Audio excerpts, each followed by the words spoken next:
미라클 모닝 기적의 아침, 우리 아침 예배로 하나님 앞에 함께 나가겠습니다. 오늘은 잠언 16장 10절에서 19절까지의 말씀을 묵상하면서 이 아침 하나님을 만나는 그런 축복의 은혜의 시간이 되기를 바랍니다. 농부는 봄에 씨를 뿌리죠. 그리고 여름 더위와 싸워가면서 또 물과 싸워가면서 추수할 날을 기다립니다.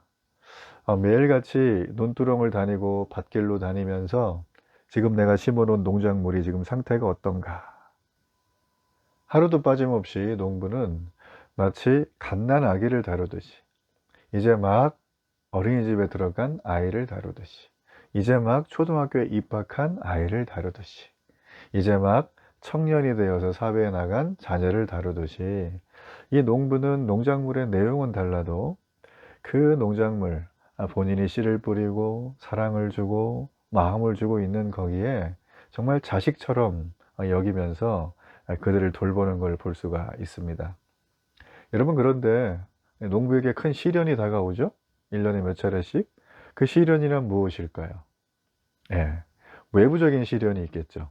그 외부적인 시련은 태풍이라든지 자연재해가 발생했을 때 옵니다. 여름에 장마가 지면 이 농작물이 물에 잠길까 봐 노심초사하죠. 새벽이고 밤이고 가리지 않고 비가 온다는 예보를 들으면 그들은 항상 나가서 그 농작물의 안위를 살펴줍니다. 그렇죠. 그러다가 정말 안타까운 이 소식을 겪기도 하죠. 그 비를 피하지 못해서 어려움을 당하는 그런 내용을 들을 때도 있습니다. 뿐만 아니라 내부적으로 문제가 생길 때도 있죠. 영양분을 잘 빨아들여야 되는데 같은 줄기에서 나고 있는 이쪽에 있는 열매와 반대편에 있는 열매가 서로 크기가 다르다든지, 아니면 햇빛을 받는 이 방향이 좀 달라서 일조량이 부족해서 한쪽은 너무 많이 해서 타고 한쪽은 또 없어져 썩어 들어가는, 또 이런 문제가 있을 수가 있다라는 것입니다. 여러분, 우리가 이 땅을 살아가며 지혜로운 사람이라는 건 누굴까요? 이렇게 농부처럼 정말 햇빛은 잘 받고 있는지, 물은 부족하지 않은지, 잠은 잘 자는지, 살아가는 환경은 괜찮은지, 이걸 계속 이렇게 보살펴 주는 게 사실 우리가 삶을 살아가는 일을 하는 방식이고 생활하는 방식이고 내가 가장 가까운 사람을 섬기는 방식이 아닐까, 저는 그렇게 생각을 합니다. 성경은 지혜로운 사람을 그거를 늘 부지런히 살피는 성실한 자, 이런 뜻을 내포하고 있어요. 그렇게 부지런히 살피고 성실히 일하는 사람들은 거의 대부분 뭐 욕심에 의해서 한다기보단 그 일 자체에서 오는 만족감과 기쁨이 굉장히 크다는 거죠. 예. 반대로 미련한 자는 어떻습니까? 미련한 자는 모든 게 다 자신의 뜻대로 될 줄 알고 멋대로 행동을 하죠. 씨를 뿌려야 될 시기에 씨를 뿌리지 않고 거둬야 될 시기에 씨를 뿌린다든지, 자연재해가 온다는 소식을 들으면 미리 준비를 해야 되는데 그런 준비는 전혀 온데간데 없는 그런, 정말 자기가 원하는 재미와 흥미만을 쫓아 살아간다면 여러분, 그가 하는 계획은 하나도 이루어지는 게 없다라는 거예요. 우리가 잠언 지금까지 살폈던 스토리는 굉장히 명확합니다. 흑과 백이. 예.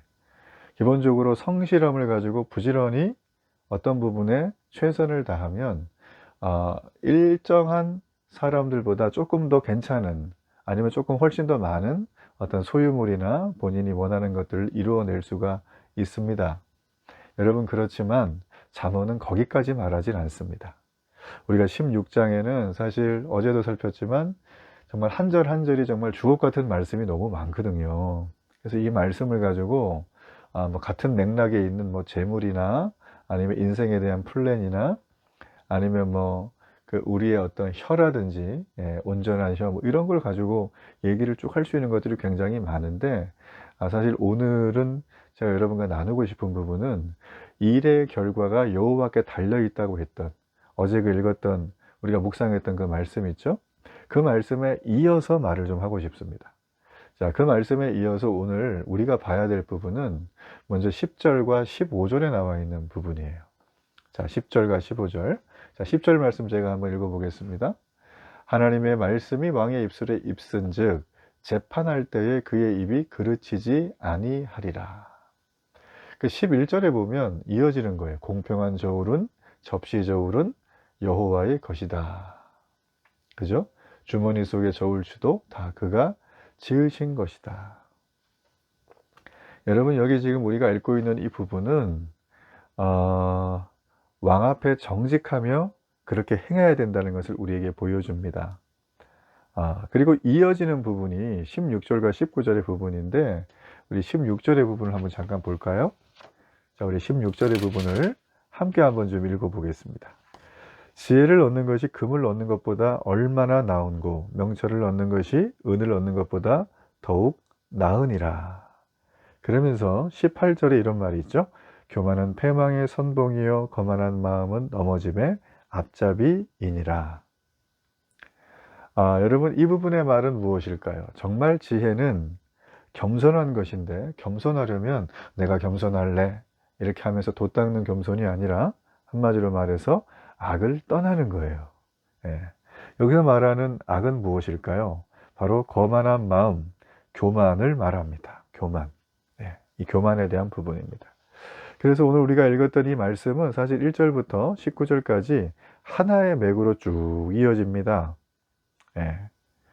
우리가 어떤 뜻을 가지고 일을 계획하죠. 어떤 부분이든 괜찮습니다. 계획을 하지만 이게 하나님이 원하지 않으시면 그 계획은 절대 이루어지질 않아요. 왜냐하면 하나님은 이 땅에 만유해 주시고 통치자이기 때문입니다. 즉 일의 결과는 하나님께 달려있다는 부분을 우리에게 보여주는 메시지예요. 그렇다고 해서 뭐 결과 하나님이 알아서 하시니까 뭐 제가 어제 말씀드린 것처럼 그냥 뭐 나는 기도만 하지 약간 굉장히 조소 섞이고 좀 비인양거린 듯한 어떤 그런 신앙의 종교의식을 한다고 해서 일의 결과가 여호와께 있으니 여호와께서 다 알아서 해주실 것이다. 이런 맥락은 아니라는 것입니다. 왜냐하면 오늘 읽었던 게 바로 두 가지잖아요. 바로 하나님 앞에 정직하라는 거죠. 자, 여기서 왕이라는 단어가 10절에서 15절까지 쭉 나오는데 사실 이 왕 앞에는 여호와 하나님, 여호와를 전부 다 집어넣으면 이게 말이 다 통해요. 예, 말이 다 통합니다. 하나님의 말씀이 여호와 입술에 있은즉 이렇게 되어져 있거든요. 그래서 왕 앞에 정직하다는 얘기는 바로 여호와 하나님 앞에 정직해야 한다라는 말입니다. 자, 그렇다면 여호와 하나님 앞에 정직한다는 건 과연 무엇일까요? 예. 우리가 아담과 하와를 이 대목에서 다시 한번 호출을 해야 됩니다. 아담과 하와는 우리가 선악을 알게 하는 나무의 열매를 먹었죠. 그 결과 어떻게 되었습니까? 그가 하나님과 늘 교제하고 날마다 오후에 주님이 에덴 동산 뒷동산에 오셔가지고 산책하실 때 대화하면서 교제하면서 서로의 사랑을 나누면서 친밀한 어떤 밀월의 관계를 이어갔던 이 아담과 하와와 하나님. 근데 그 관계가 선악을 알게 하는 나무의 열매를 먹으면서 와장창 깨졌죠. 그죠? 여러분 가만히 생각을 해보면 에덴 동산과 아담과 하와가 있을 때는 거기에는 악이라는 건 존재하지 않았습니다. 맞죠? 하나님은 악을 지으지 않으셨어요. 그렇지만 하나님을 배반했던 천사단 중에 한 명이 바로 사탄이 되어서 이 뱀을 통하여 아담과 하와를 유혹하게 되었고 결국 아담과 하와는 하나님처럼 권능이 있고 하나님처럼 어떤 일도 할 수 있는 창조주에 준하는 어떤 그런 소위 말하면 변신해 나가는 게 아니라 그 사탄의 유혹에 넘어갔을 때 그들이 넘어간 결과 그들은 선만 알고 선이 전부였는데 하나님의 선하심처럼 그죠? 그런데 그들은 이제부터 사탄도 알고 있는 악을 알게 되는 거죠. 하나님은 악을 만드신 분이 아닙니다. 늘 말씀드리지만 그래서 잘 읽어보면 아담과 하와가 선악을 알게 하는 나무 열매를 먹은 순간이 바로 인류에게 엄청난 재앙으로 왔다는 것입니다. 이걸 원죄라고 하지만 성경을 자세히 보면 이거는 반역이라는 걸 알 수가 있습니다. 자, 오늘 우리가 읽고 있는 이 10절에서부터 15절까지는 바로 반역의 핏줄, 아담의 핏줄인 우리들에게 왕이신 여호와께서 말씀하시는 거예요. 어떤 말씀일까요? 반역이 아니라 정직하라는 것입니다. 정직하라. 그렇죠? 공평한 저울과 접시 저울은 전부 여호와의 것이래요. 그리고 악을 행하는 것은 여호와 하나님이 미워한다는 거예요. 예. 의로운 입술은 여호와 하나님이 기뻐하신다는 거죠. 그리고 정직하게 말하는 자는 여호와 하나님의 사랑을 입는다는 거예요. 왕의 진노가 혹시나 임할지라도 이렇게 정직하게 행하는 자들에게는 그것을 그 왕의 진노가 그친다는 거죠.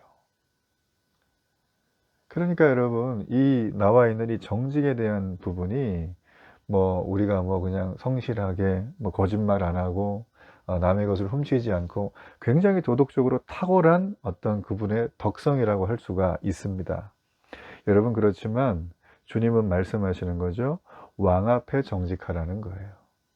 그 정직의 기준이 내 자신 속에 있는 나의 스탠스에서 시작하는 게 아니라 나의 어떤 경험과 지식을 통한 정직이 아니라 지금 여기 말한 것처럼 가장 중요한 건 나의 능력으로 정직해지는 게 아니라 겸손히 그분을, 여호와이신 왕을 의지하는 것이 정직의 길이라는 것을 우리에게 말해줍니다. 캐스피안의 왕자에게 아슬란은 말을 하죠. 너 자신으로 충분하다고 느꼈다면 오히려 충분하지 못했다는 증거일 것이다. 예수님은 실패한 베드로를 지도자로 세운 것을 우리는 잊어서는 안 됩니다. 베드로가 실패했고 베드로는 버림받아 마땅했지만 예수님은 그를 하나님 앞에서 다시 세우셨어요. 여러분, 그러므로 이 땅에 있는 모든 권력자, 이끌어가는 리더, 이 모든 그들의 권한 누가 주셨을까요? 네, 다니엘서 4장에 보면 하나님이 주셨어요. 그분이 전적으로 그들에게 맡긴 권한입니다. 자, 이걸 맡겼다면 신명기 말씀처럼 책임도 물으시는 거죠. 그러므로 내가 지도자라면, 내가 권력자라면, 내가 이끌어가는 리더라면 그 리더는 자기의 경험과 자기의 능력으로 자기의 일들을 하면서 자기가 영광받는 게 아니라 최대한 여호와 왕이신 그분을 우리가 대변하고 살아야 된다는 거죠. 이 땅에 이 하나님에 대한 대변이 없이 하나님을 이용하려던 무리들이 너무나 많다는 건 너무나 가슴 아픈 일입니다. 여러분, 그러므로 우리가 오늘 이 시간 다시 한번 생각해야 됩니다. 아담의 핏줄이지만 우리가 선악을 알게 하는 나무의 열매를 먹은 것 때문에 악이 들어온 것처럼 내 안에 악이 여전히 있다면 그 악의 출처는 어디인가? 그리고 우리가 하나님 앞에 나아갈 때 이 나아감이 실패함이 없이 나가려면 난 오늘 어떻게 해야 될 것인가? 여러분, 그런 부분들을 한번 면밀히 살펴보는 게 중요합니다.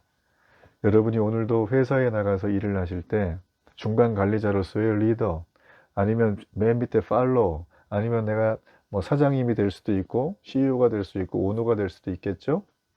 그렇지만 이 리더로서 부족한 부분들이 여러분에게 있을 거예요.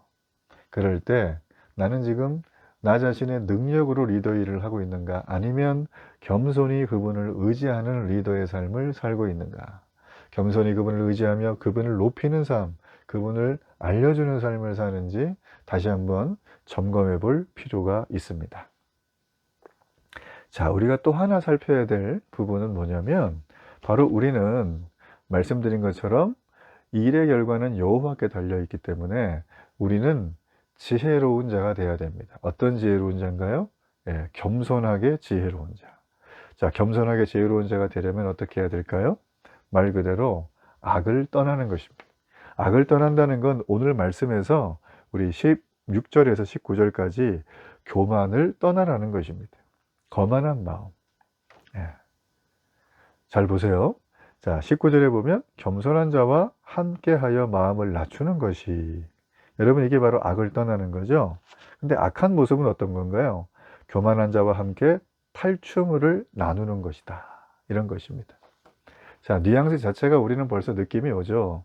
교만한 자, 거만한 마음으로 자기의 어떤 위치적인 어떤 권력을 행사해서, 혹은 자기만 알고 있는 정보를 이용해서, 혹은 묘하게 다른 사람을 이간질하고 그를 괴롭히면서 얻어낸 어떤 묘한 즐거움이나 어떤 만족감 혹은 재물 같은 것들을 이 교만한 자들이 그렇게 모았을 거예요. 그래서 이거를 뭐라고 하죠? 탈취물이라고 해요.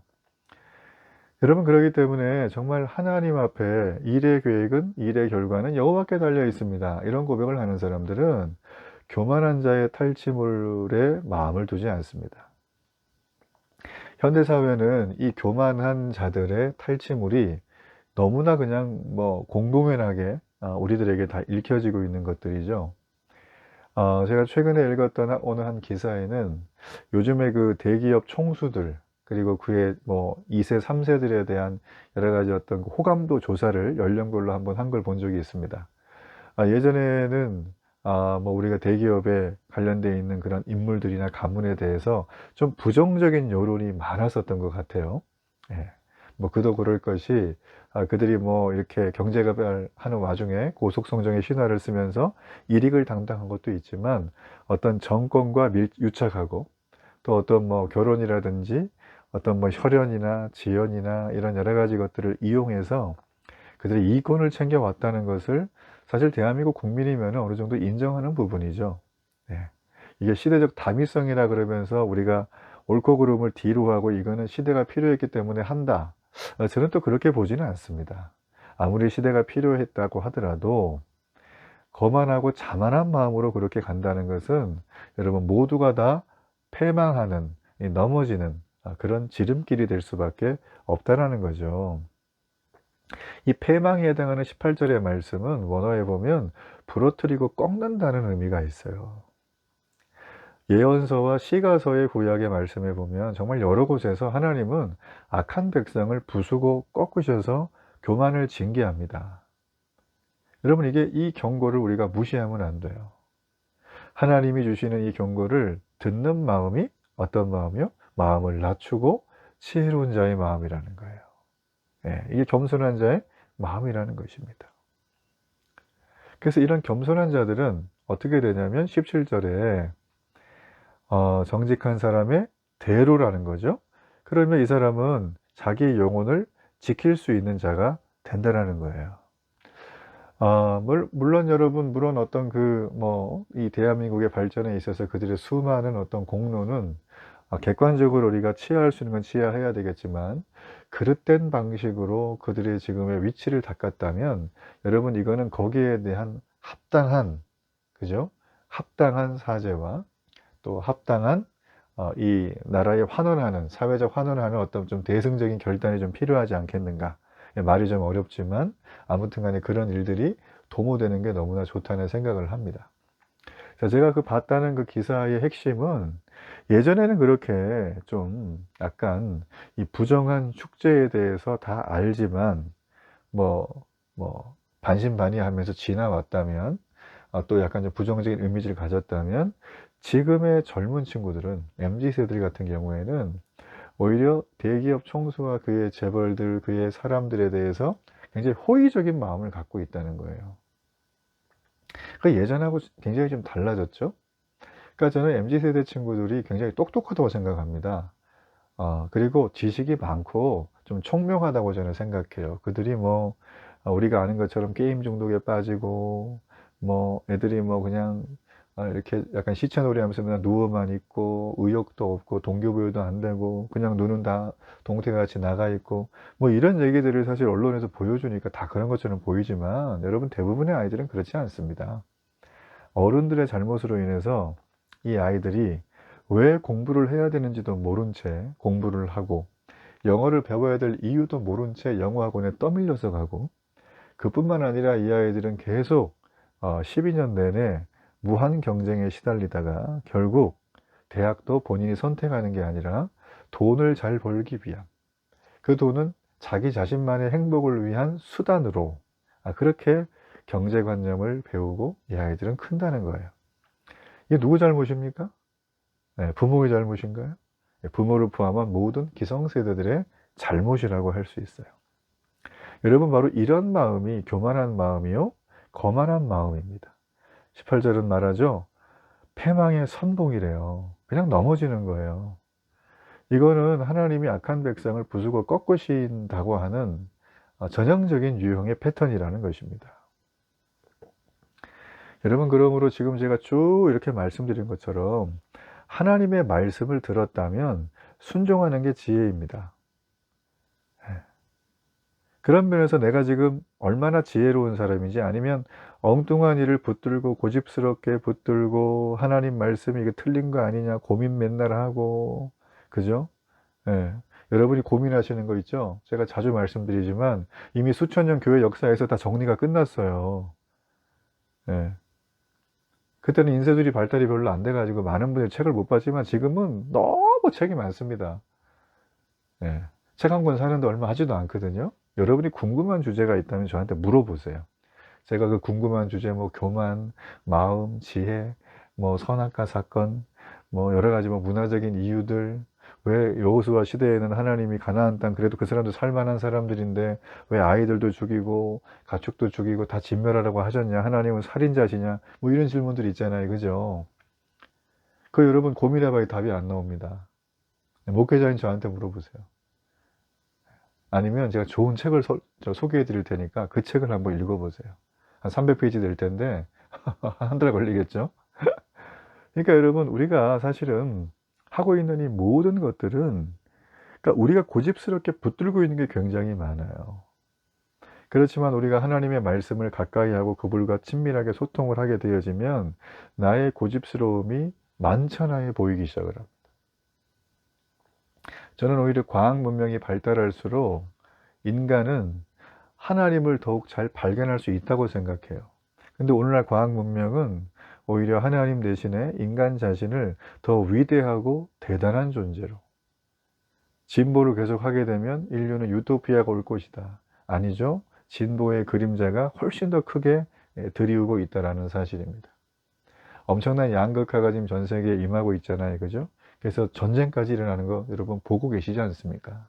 여러분, 그러기 때문에 우리는 내가 유능한 사람, 내가 타고난 사람이 되는 게 중요한 게 아니라 나의 이 모습을 그대로 하나님 앞에 가지고 나가서 말씀을 듣는 게 중요합니다. 우리는 변함없이 언제나 이기적인 사람들이었어요. 나만 생각합니다. 여호와를 경외하지 않았죠. 그렇기 때문에 우리는 점점 더 교만해지고 있는 거예요. 자, 이런 교만을 우리는 무슨 교만이라고 하냐면 눈먼 교만이라고 합니다. 이런 눈먼 교만에 빠지게 되면 늘 다른 사람에 대해서 정죄하는 건 빠르고, 그들을 미워하는 건 빠르고, 그들이 하나님 말씀에 순종하지 못하는 건 맨날 내 눈에 보이지만 정작 나는 그걸 하지 못한다. 여러분, 여호와를 경외하지 않으면 거기에서 헤어나올 길이 없어요. 오늘도 우리는 우리의 하루의 삶 속에 이런 눈먼 교만으로 인해서 나와 주변을 부정적 결과로 몰아놓은 적은 없는가?